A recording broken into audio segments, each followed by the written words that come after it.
And I notice in people, just very broadly, an elevated sense of anxiety, impatience, the way people drive, how they interact with each other.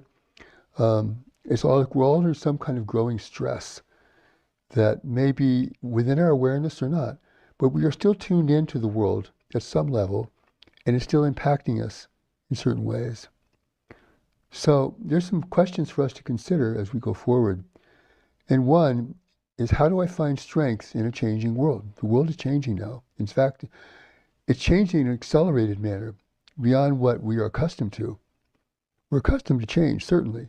But when things are moving, particularly in this great waves, where you have different kinds of waves of change interacting with each other, creating turbulence that's very difficult to really discern and understand, then there's a lot of disruption that's going on both within our physical environment, but also in the mental environment, which we think, which is a very important environment that I spend a lot of time focusing on, because it really affects how we think and how we feel in ways that we often don't understand.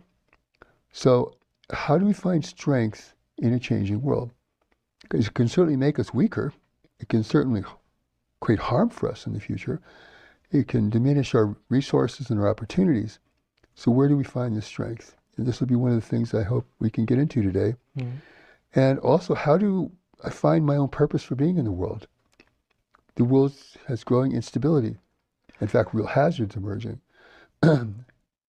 What does that have to do with who I am and why I'm in the world?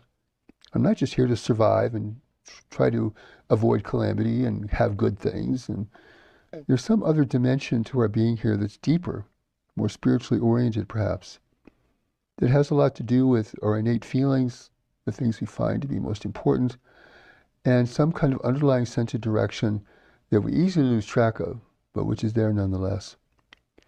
And then the other is, how do we remain stable and guided within ourselves to go through the kinds of change that we're seeing around us and will see increasingly?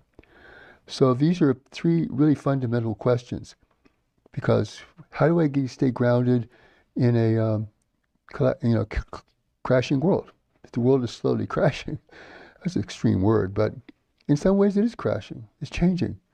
So how do I stay grounded within myself? Where's my center of being? Where's my foundation? So I will be impacted, and I do feel impacted by the world. Mm-hmm. Sometimes it disturbs me a great deal, but you always come back to a center line within yourself, and this is going to be very important for us to be able to navigate what's coming so we can see it and prepare for it, and also to withstand it when it happens, so we don't get completely blown off center, which can certainly happen in these conditions. Mm-hmm. So knowingly or unknowingly, we're all preparing for major forces of change that are slowly occurring every minute of the day.